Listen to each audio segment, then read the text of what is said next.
Good morning, guys. We're coming to you this morning from our house. Today's Friday, so I hope everybody's having a good start to their weekend. We're giving you a little better scenery. And then I got my sidekick here to help me out. So Alan's going to read in Isaiah. We're going to read from the Everyday Life Bible by Joyce Myers. I think I read from that Bible yesterday. He's going to read the verses, and we're going to talk about it. It's chapter 58, verse 7 and 8. It says, "It is not to divide your bread with the hungry and bring the homeless poor into the house. When you see the naked, that you cover him, and not to hide yourself from the needs of your own flesh and blood. Then your light will break out like the dawn, and your healing, restoration, new life will quickly spring forth. Your righteousness will go before you, leading you to peace and prosperity. The glory of the Lord will be your regard."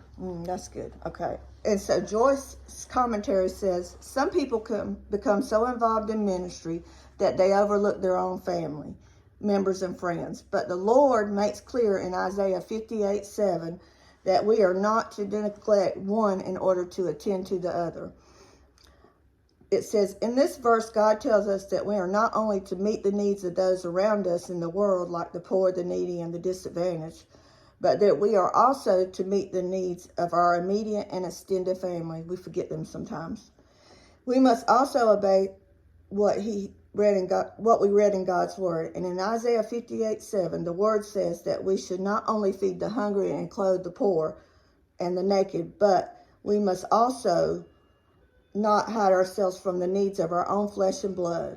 After we have done these things, when Isaiah 58 will work for us, our light will break out like the dawn. Our healing, our restoration power of a new life will spring forth quickly, and righteousness will go before us, leading us to a place and prosperity, and God's glory will guard us from behind.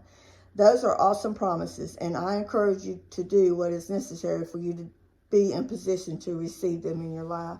And we talk about a lot in our church about how, when you give, it comes back to you several fold.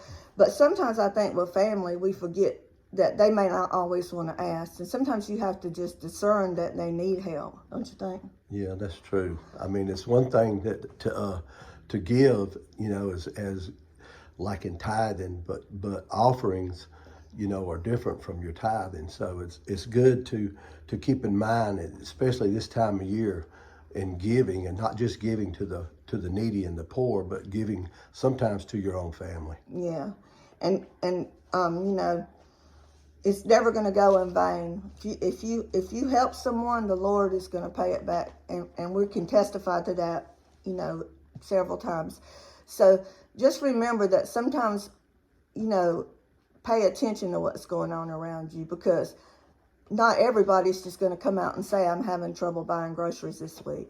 And if you've never been there, that's not a good feeling. And our families should be first and foremost right now during the holiday season. So thank y'all for watching. I hope everybody has a good weekend. See ya.